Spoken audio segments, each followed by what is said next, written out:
Presiden Prabowo sangat cerdas. Ulama pribumi diusir oleh Belanda, sedangkan ulama dari Yaman diurus oleh Belanda di Indonesia. Saat ini sudah tiba waktunya anak keturunan para ulama dari Yaman harus segera dipulangkan ke negara asalnya agar tidak memecah belah putra-putra asli pribumi. Ini sungguh luar biasa, pemikiran yang sangat cerdas, yang sangat jenius. Mengapa? Karena sama-sama ulama sebagai pemimpin agama umat Islam di Indonesia, namun diperlakukan sangat berbeda oleh pemerintah Hindia Belanda. Karena ulama yang asli pribumi diusir dari Nusantara ke luar negeri, diusir oleh Belanda, sampai harus dideportasi ke luar negeri. Mereka para ulama asli Nusantara harus hidup sengsara, menderita dan terlunta-lunta. Sedangkan di sisi lain, ulama yang dari Yaman diurus oleh Belanda di Indonesia, diberi kedudukan dan jabatan. Mereka hidup aman, nyaman, enak, kepenak, dan sejahtera. Anak keturunan para ulama pribumi asli yang telah diusir oleh Belanda sudah tiba waktunya untuk kembali bangkit, menjadikan Indonesia negara yang maju dan religius ala Indonesia. Sedangkan anak-anak keturunan para ulama dari Yaman yang ada di Indonesia sudah tiba waktunya untuk pulang ke negeri asalnya. Mengapa? Agar tidak memecah belah antar anak-anak pribumi asli. Ini ide yang sungguh cemerlang, yang sungguh brilian, ide yang brilian, yang sangat cerdas, cerdik, luar biasa. Inilah yang kami tunggu-tunggu.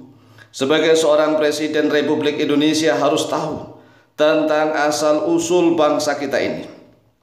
Karena banyak sekali para ulama yang asli Nusantara tatkala dijajah oleh Belanda, mereka berusaha untuk mengkritiki Belanda, bahkan mereka berusaha untuk berjuang melawan Belanda.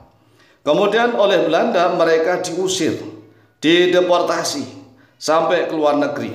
Contohnya siapa? Contoh yang pertama adalah Syekh Yusuf Al-Makassari. Syekh Yusuf Al-Makassari berjuang melawan Belanda di Makassar. Kemudian ditangkap, dibuang ke Banten. Di Banten kemudian ditangkap lagi, dibuang ke Sri Lanka. Di Sri Lanka kemudian karena beliau masih punya pengaruh yang sangat besar, dibuang lagi ke Afrika Selatan. Hidup beliau sengsara, menderita dan terlunta-lunta. Tetapi karena beliau adalah wali-wali Allah, maka beliau tetap menyebarkan dakwah Islamiyah di Afrika Selatan. Di Afrika Selatan penyebaran dakwah beliau sampai terkenal di mana-mana. Kemudian contoh lagi adalah Syekh Nawawi bin Umar Al-Bantani. Syekh Nawawi bin Umar Al-Bantani orang Tanara, Banten, asli Banten. Beliau mengkritiki pemerintah Hindia Belanda, tetapi oleh pemerintah Hindia Belanda beliau dianggap sebagai pemberontak begitu. Sebagai pemberontak sehingga beliau harus diusir. Dan beliau walaupun hidup terlunta-lunta, menderita sengsara, tetapi beliau tetap menulis kitab yang sungguh banyak, sungguh luar biasa karomah beliau. Kemudian banyak sekali lah murid-murid Syekh Nawawi bin Umar Al-Bantani ini yang kemudian bangkit berjuang di Indonesia sampai memunculkan Geger Cilegon Banten dari murid-murid Syekh Nawawi bin Umar Al-Bantani. Tidak hanya itu saja, murid-murid Syekh Nawawi bin Umar Al-Bantani seperti Syekhona Khalil Bangkalan, kemudian menggerakkan murid-muridnya seperti Hadratus Syekh Kiai Haji Hasyim Asy'ari, Kiai Haji Abdul Wahab Hasbullah, dan yang lain-lain, termasuk Kiai Haji Ahmad Dahlan, pendiri Muhammadiyah. Semuanya bergerak berjuang. Ini kasihan ya, guru-guru kita yang sudah berjuang, orang Indonesia asli, ulama Indonesia asli, tetapi harus terusir dari negerinya. Coba bayangkan nih, terusir dari negerinya demi membela rakyat Indonesia. Tetapi di sisi lain, Ada orang-orang yang juga gelar ulama didatangkan oleh Belanda ke Indonesia.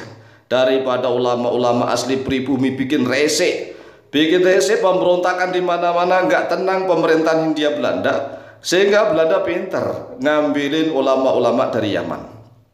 Nah, kalau ulama-ulama dari Yaman kita tidak menggerakkan untuk ngeritik Belanda, walaupun tetap ada ulama-ulama Yaman yang memiliki hati nurani sebagai wali-wali Allah ikut mengkritiki Belanda, tetap ada. Tetapi kebanyakan mayoritas mereka diberikan jabatan kedudukan oleh Belanda. Ya, salah satu contohnya adalah Habib Utsman bin Yahya. Jelas walaupun toh mau dibela seperti apapun, jelas Habib Utsman bin Yahya ini memiliki jabatan sebagai muftinya Belanda. Bahkan disuruh untuk memberikan fatwa. Fatwanya adalah mengharamkan segala bentuk perjuangan para kiai dan rakyat pribumi untuk melawan Belanda, dituduh sebagai makar. Jadi nih, para kiai, para ulama Nusantara asli yang berjuang untuk merebut kemerdekaan dari Belanda oleh Habib Utsman bin Yahya dikasih fatwa sebagai gurur pemberontakan jihad yang tidak sah, karena pemerintah Hindia Belanda itu adalah pemerintah yang sah. Sah dari mana?